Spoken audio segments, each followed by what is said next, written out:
प्यारे दोस्तों, आप सभी का मैथ हब खावा में हार्दिक स्वागत है। आज मैं क्लास 10th का एक टेस्ट सीरीज लेके आया हूँ जो बिहार बोर्ड 2024 के लिए बहुत ही इम्पोर्टेंट है। विषय विज्ञान है जिसमें 65 क्वेश्चन लिए हैं जो बहुत ही महत्वपूर्ण क्वेश्चंस को मैं चुना हूँ और बिना ऑप्शन का है। तो इसमें सबसे पहले क्या करना है, आप एक कागज़ कलम लेके बैठ जाइए और टेस्ट दीजिए। मैं 1 नंबर क्वेश्चन पढ़ूंगा, थोड़ी देर वेट करूंगा, तब तक आप उसका आंसर जो है लिख लीजिए। यदि आप नहीं लिखते हैं तो मन में सोच के रखिए कि हमारा यही आंसर होगा। उसके बाद यदि हम जो बताएंगे आंसर, यदि आप मिलान कर जाता है तो सही निशान लगाइए, यदि मिलान नहीं करता है तो आप गलत निशान लगाइए और फिर सही निशान को आप गिन के देखिए कि आपका कितना सही होता है अंत में। और अंत में मैं फिर सारे क्वेश्चंस का आंसर बता दूंगा,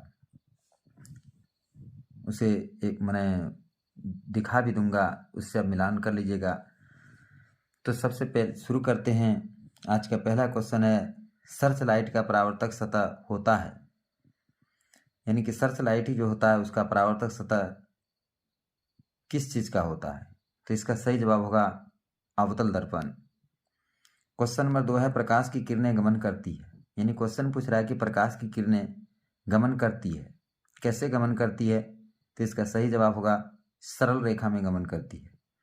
तीसरा नंबर क्वेश्चन है, निर्वात में प्रकाश की चाल है, यानी बताना है कि निर्वात में प्रकाश की चाल का क्या है, स्पीड क्या है उसका। तो इसका सही जवाब होगा 3 × 10⁸ मीटर प्रति सेकेंड। क्वेश्चन नंबर 4 है, सोलर कुकर में किस दर्पण का उपयोग किया जाता है, यानी सोलर कुकर जो होता है जिसमें खाना बनता है उसमें कौन सा दर्पण का उपयोग किया जाता है? तो इसका सही जवाब होगा अवतल दर्पण। हजामत बनाने में किस दर्पण का उपयोग किया जाता है? हजामत का मतलब होता है दाढ़ी बाल बनाने वाला जो दर्पण होता है। पूछा जा रहा है कि उस दर्पण में, उस हजामत बनाने में, यानी दाढ़ी बनाने में, बाल बनाने में जो दर्पण उपयोग होता है वो किस दर्पण का उपयोग होता है? तो सही जवाब होगा अवतल दर्पण, क्योंकि उसमें छोटा बाल रहने के बाद भी उसका प्रतिबिंब बड़ा बनता है, जिसके चलते क्या होता है कि दाढ़ी जो बनाया जाता है उसमें छूटने का चांस नहीं रहता है। मोटर का चालक के सामने साइड मिरर किस दर्पण का होता है, यानी गाड़ी में जो साइड मिरर होता है वो किस दर्पण का होता है? तो इसका सही जवाब होगा उत्तल दर्पण, क्योंकि उत्तल दर्पण में जो है छोटा प्रतिबिंब बनता है और विस्तृत दृष्टि क्षेत्र होता है, यानी बहुत बड़ा क्षेत्र का दर्पण प्रतिबिंब बनता है। परावर्तन के कितने नियम हैं? पूछा जा रहा है कि परावर्तन के कितने नियम हैं, तो इसका सही जवाब होगा 2। अब इतने समय में आप क्वेश्चन का आंसर सोच के दिमाग में रखिएगा, हम यही आंसर देना चाह रहे हैं। यदि सही है तो सही निशान, गलत है तो गलत निशान। उत्तल दर्पण में कैसा प्रतिबिंब बनता है? क्वेश्चन नंबर 8 है, तो उत्तल दर्पण में काल्पनिक, सीधा और वस्तु से छोटा प्रतिबिंब बनता है। नंबर 9 है, आवर्धन m बराबर क्या होता है, यानी दर्पण के लिए बता रहे हैं। देखिए वहाँ लिखा हुआ क्वेश्चन में आवर्धन m बराबर दर्पण के लिए, तो दर्पण के लिए आवर्धन m बराबर क्या होता है? -v/u होता है, -v/u होता है। अब देखिए क्वेश्चन नंबर 10, परावर्तित किरण और अभिलंब के बीच के कोण को कहते हैं। क्वेश्चन नंबर 10 है, परावर्तित किरण और अभिलंब के बीच के कोण को कहते हैं, तो इसको कहते हैं परावर्तन कोण। अब देखिए क्वेश्चन नंबर 11, क्वेश्चन नंबर 11 है, आपतन कोण और परावर्तन कोण में क्या संबंध है? क्वेश्चन नंबर 11 देख पा रहे हैं, आपतन कोण और परावर्तन कोण में क्या संबंध है? तो समान का संबंध है, बराबर का संबंध है। आपतन कोण परावर्तन कोण आपस में बराबर होते हैं। ENT डॉक्टर किस दर्पण का उपयोग करते हैं? क्वेश्चन नंबर 12, ENT, ई का मतलब होता है आई, ईयर यानी आंख, कान, नोज नाक, टी में थ्रोट, यानी आंख, कान, नाक, गला, डॉक्टर किस दर्पण का उपयोग करता है? तो ये अवतल दर्पण का उपयोग करता है, क्योंकि इसमें बड़ा प्रतिबिंब बनता है। आंख, कान, नाक, गला के अंदर यदि कोई वस्तु या कुछ भी हो गया है तो उसका प्रतिबिंब बड़ा बनेगा और आसानी से दिखाई देगा। लेंस की फोकस दूरी, अब यहाँ पर क्लियर नहीं लिखा है कि कौन सी लेंस है, तो यहाँ पर मैं दोनों बता देता हूँ। उत्तल लेंस का फोकस दूरी धनात्मक होता है और अवतल लेंस का ऋणात्मक होता है। क्वेश्चन नंबर 14 है दर्पण सूत्र क्या है। तो दर्पण सूत्र आप लोग पढ़े हैं 1/v + 1/u बराबर 1/f होता है। दर्पण सूत्र 1/v + 1/u बराबर 1/f होता है। नंबर 15 गोलीय दर्पण की फोकस दूरी वक्रता त्रिज्या की होती है। गोलीय दर्पण की फोकस दूरी वक्रता त्रिज्या की आधी होती है। फोकस दूरी वक्रता त्रिज्या की आधी होती है। अब चलिए 16 ऐसे पदार्थ जिनसे प्रकाश की किरण आसानी से पार कर जाती है उसे क्या कहते हैं। तो इसका सही जवाब होगा पारदर्शी। जिससे प्रकाश की किरण आर पार हो जाता है उसे क्या कहते हैं हम लोग, पारदर्शी पदार्थ कहते हैं। एक उत्तल दर्पण की फोकस दूरी 20 cm है तो वक्रता त्रिज्या कितना होगा। वक्रता त्रिज्या फोकस दूरी की दुगुनी होती है। तो यहाँ पर 20 है तो वक्रता त्रिज्या 20 दूनी कितना हो जाएगा 40। क्या समतल दर्पण के प्रतिबिंब को पर्दे पर उतारा जा सकता है। तो इसका सही जवाब होगा नहीं, क्योंकि इसमें काल्पनिक प्रतिबिंब होता है। काल्पनिक प्रतिबिंब को पर्दा पर उतारा नहीं जाता है, इसलिए इसमें इसका उत्तर होगा नहीं। मानव नेत्र में कौन सा लेंस पाया जाता है। मनुष्य का जो आंख में कौन सा लेंस पाया जाता है ये क्वेश्चन पूछा जा रहा है। तो उत्तल लेंस पाया जाता है। कौन सा लेंस पाया जाता है, तो उत्तल लेंस पाया जाता है। क्वेश्चन नंबर 19 है मानव नेत्र में कौन सा लेंस पाया जाता है। तो उत्तल लेंस। मानव नेत्र में प्रतिबिंब कहाँ बनता है, तो रेटिना पर या दृष्टिपटल। ठीक है, रेटिना या दृष्टिपटल। रेटिना अंग्रेजी वर्ड है और हिंदी दृष्टिपटल है। कांच में प्रकाश का वेग कितना होता है, यानी पूछा जा रहा है कि कांच में प्रकाश का स्पीड क्या होता है, वो पूछा जा रहा है। तो कांच में प्रकाश का वेग 2 × 10⁸ मीटर प्रति सेकंड होता है। अपवर्तनांक म्यू का मान पूछा जा रहा है। म्यू बराबर क्या होता है, तो अपवर्तनांक म्यू बराबर sin I / sin R होता है। नंबर 23 है उत्तल लेंस की फोकस दूरी होती है। 23 नंबर है उत्तल लेंस की फोकस दूरी होती है। तो अभी देखिए तुरंत ऊपर में बताया है उत्तल लेंस की फोकस दूरी क्या होती है, धनात्मक। यहाँ देखिए अलग अलग भी क्वेश्चन में दिया हुआ है। अवतल लेंस की फोकस दूरी तो क्या होगा, ऋणात्मक। उत्तल लेंस की फोकस दूरी धनात्मक, अवतल लेंस की फोकस दूरी ऋणात्मक। अब क्वेश्चन नंबर 25 है सभी दूरियां लेंस के ... से मापी जाती है। लेंस की सभी दूरियां कहाँ से नापी जाती है ये पूछा जा रहा है। तो इसका सही जवाब होगा प्रकाशीय केंद्र। लेंस की सभी दूरियां प्रकाशीय केंद्र से मापी जाती है। अगला क्वेश्चन है दर्पण की सभी दूरियां मापी जाती है। लेंस की सभी दूरियां प्रकाशीय केंद्र से मापी जाती है और दर्पण की सभी दूरियां ध्रुव से नापी जाती है। ठीक है, पोल से, पी से। लेंस का एसआई मात्रक होता है, तो लेंस का एसआई मात्रक क्या होता है, डायोप्टर होता है। उत्तल लेंस को कौन सा लेंस कहते हैं। उत्तल लेंस को कौन सा लेंस कहते हैं ये पूछा जा रहा है। तो उत्तल लेंस को अभिसारी लेंस कहते हैं। उत्तल लेंस को अभिसारी लेंस कहते हैं। किस लेंस को अपसारी लेंस कहते हैं। तो जब उत्तल लेंस को अभिसारी लेंस कहते हैं तो अवतल लेंस को अपसारी कहेंगे। तो यहाँ पर क्या हो जाएगा, अवतल हो जाएगा। तो किस लेंस को अपसारी लेंस कहते हैं, तो अवतल लेंस को अपसारी लेंस कहते हैं। किस दर्पण को अपसारी दर्पण कहते हैं। अब यहाँ दर्पण पूछा जा रहा है, तो किस दर्पण को अपसारी दर्पण कहते हैं। क्वेश्चन नंबर है 30। तो उत्तल दर्पण को अपसारी कहते हैं। उत्तल दर्पण को अपसारी दर्पण कहते हैं। किस दर्पण को अभिसारी दर्पण कहते हैं। तो इसका सही जवाब होगा अवतल दर्पण। अवतल दर्पण को अभिसारी दर्पण कहते हैं। इसका मैं ट्रिक बता दिया हूँ। ट्रिक से आप यदि बनाइएगा तो इसे कभी नहीं भूलिएगा। नहीं तो अपसारी को अभिसारी, अभिसारी को अपसारी लिख के उत्तल को अवतल, अवतल को उत्तल लिख के गलत करके आ जाइएगा। तो इसका ट्रिक मैं एक बार फिर बता दूंगा, लेकिन इसके पहले बता दिए। किस लेंस का किनारा मोटा एवं बीच पतला होता है। तो इसका सही जवाब होगा अवतल लेंस। अवतल लेंस का किनारा मोटा होता है और बीच क्या होता है, पतला होता है। किस लेंस का किनारा पतला और बीच मोटा होता है, तो ये होता है उत्तल लेंस। उत्तल लेंस में किनारा जो है पतला होता है और बीच का भाग क्या होता है, मोटा होता है। चलिए आगे बढ़ते हैं। 34 देखिए क्वेश्चन नंबर 34 है किस लेंस की क्षमता धनात्मक होती है। किस लेंस की क्षमता धनात्मक होती है, तो इसका सही जवाब होगा 34 नंबर, किस लेंस की क्षमता धनात्मक होती है। क्वेश्चन है किस लेंस की क्षमता धनात्मक होती है। ठीक है, तो इसका सही जवाब क्या होगा, उत्तल लेंस। उत्तल लेंस की क्षमता क्या होती है, धनात्मक होती है। किस लेंस की क्षमता ऋणात्मक होती है, तो अवतल लेंस की क्षमता ऋणात्मक होती है। लेंस का सूत्र लिखें। लेंस का सूत्र ठीक दर्पण सूत्र के जैसा ही है, लेकिन अंतर क्या है, उसमें प्लस होता है, इसमें माइनस होता है। यानी कि 1/v - 1/u = 1/f। ठीक है। 1/v माइनस 1/u बराबर 1/f। दर्पण सूत्र में आपको क्या बताया, 1/v प्लस 1/u बराबर 1/f। अब है कि एक उत्तल लेंस की फोकस दूरी 50 cm है, इसकी क्षमता क्या कितनी होगी। एक उत्तल लेंस की फोकस दूरी 50 cm है, तो इसकी क्षमता क्या होगी, क्षमता पूछा जा रहा है। तो चलिए इसको मैं बना के आपको दिखाता हूँ।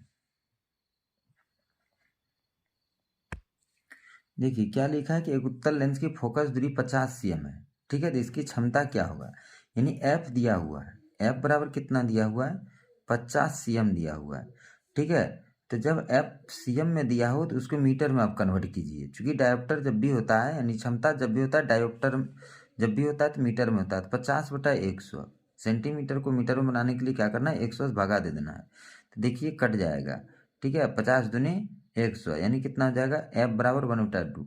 अब देखिए आप पढ़े हैं सूत्र, क्या पढ़े हैं, p बराबर लेंस की क्षमता को p बराबर सूचित करते हैं। p बराबर क्या होता है, 1/f होता है। तो 1 और फिर यहाँ पर क्या, f की जगह पर क्या लिखेंगे, 1/2 हो जाएगा, ठीक है। तो ये कन्वर्ट हो जाएगा, ऊपर गुना में चल जाएगा, 1 गुना 2/1 हो जाएगा, यानी 2 हो जाएगा, यानी ये क्या हो जाएगा, 2 डायोप्टर हो जाएगा, ठीक है। तो अब इस प्रकार से यदि सेंटीमीटर में फोकस दूरी सेंटीमीटर में दिया रहे तो उसको पहले अब क्या करना है, मीटर में बदलिए, ठीक है। तो मीटर में बदलने के लिए क्या करते हैं, 100 से भाग देते हैं। उसके बाद आपको सूत्र याद रखना है, p बराबर 1/f। p बराबर 1/f, तो यहाँ पर बैठा दीजिएगा तो निकल जाएगा डायोप्टर, यानी 2 डायोप्टर हो गया, ठीक है, प्लस 2 डायोप्टर। यहाँ पर प्लस आ रहा है तो प्लस 2 डायोप्टर हो गया। अब देखिए अगला क्वेश्चन क्या है कि लेंस की क्षमता 5 डायोप्टर है। आप देख पा रहे हैं 38 नंबर क्वेश्चन है।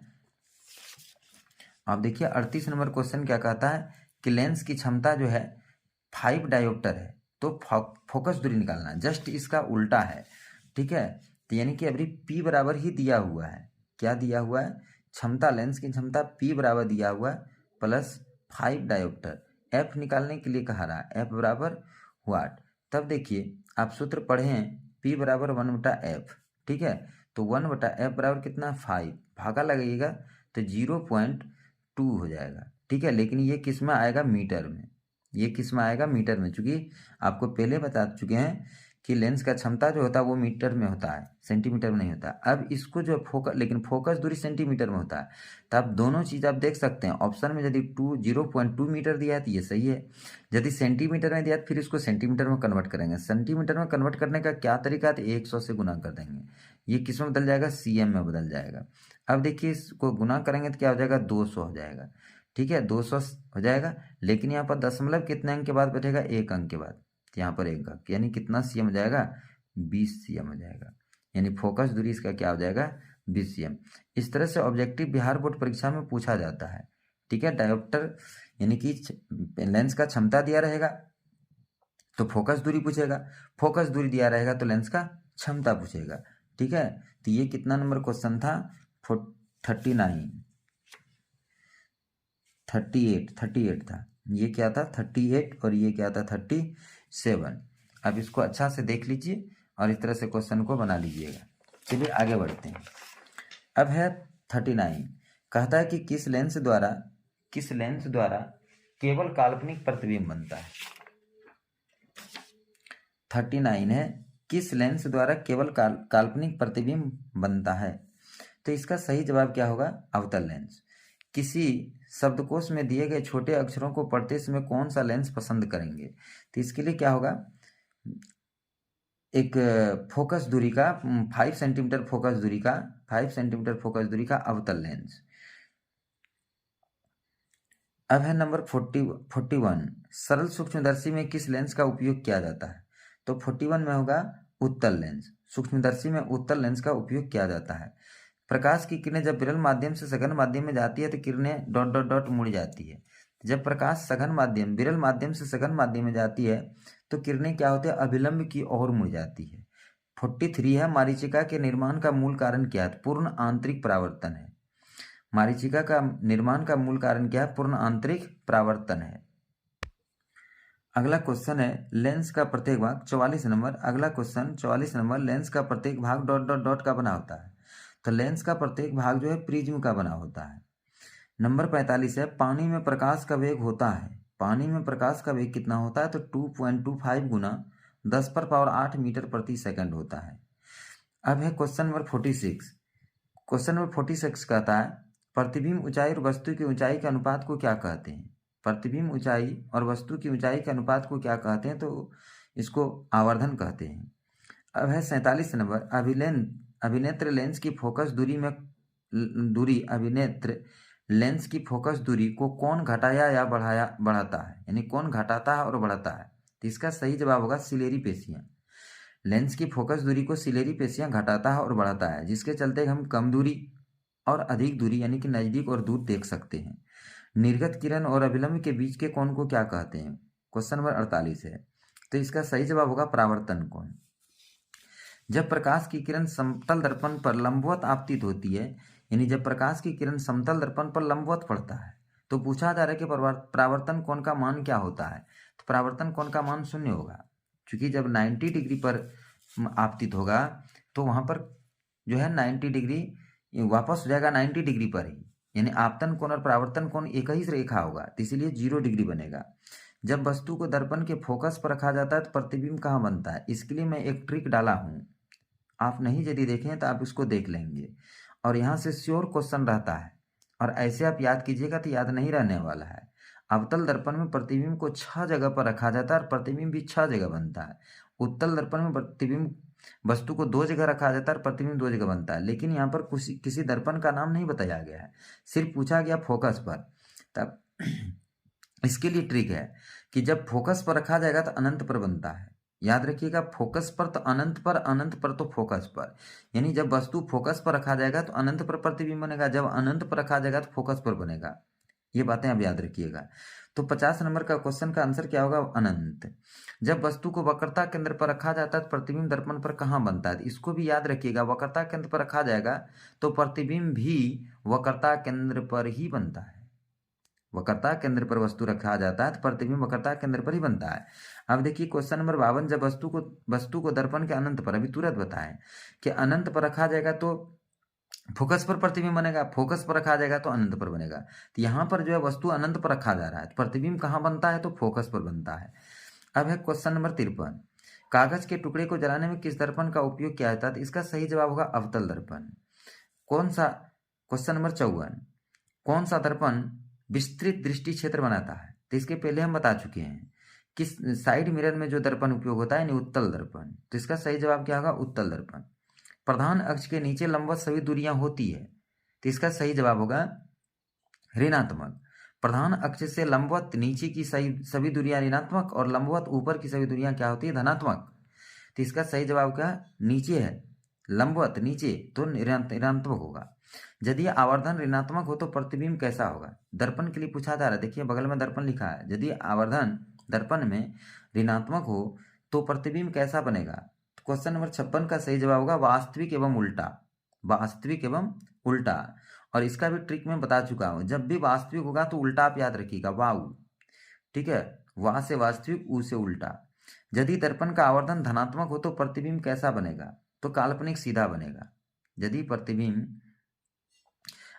यदि आवर्धन दर्पण का आवर्धन धनात्मक हो तो प्रतिबिंब कैसा बनेगा, तो काल्पनिक और सीधा बनेगा।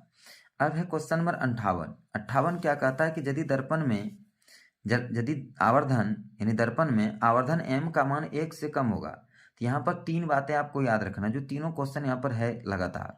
1 से कम होगा तो छोटा, 1 के बराबर होगा तो वस्तु के बराबर प्रतिबिंब बनेगा, और 1 से बड़ा होगा तो वस्तु से प्रतिबिंब बड़ा होगा। वही तीनों क्वेश्चन यहाँ पर दिया हुआ, देख लीजिए।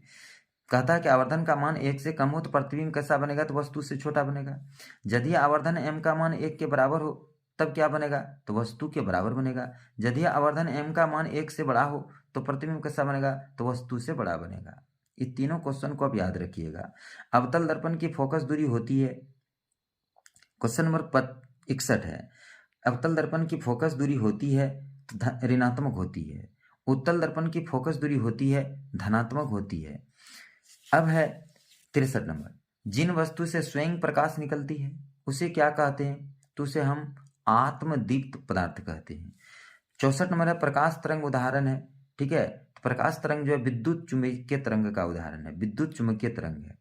अब है क्वेश्चन नंबर 65, पूछा जा रहा है कि समतल दर्पण की फोकस दूरी का मान होता है, अंतिम क्वेश्चन है, तो यानी कि समतल दर्पण का फोकस दूरी जो होता है वो अनंत होता है।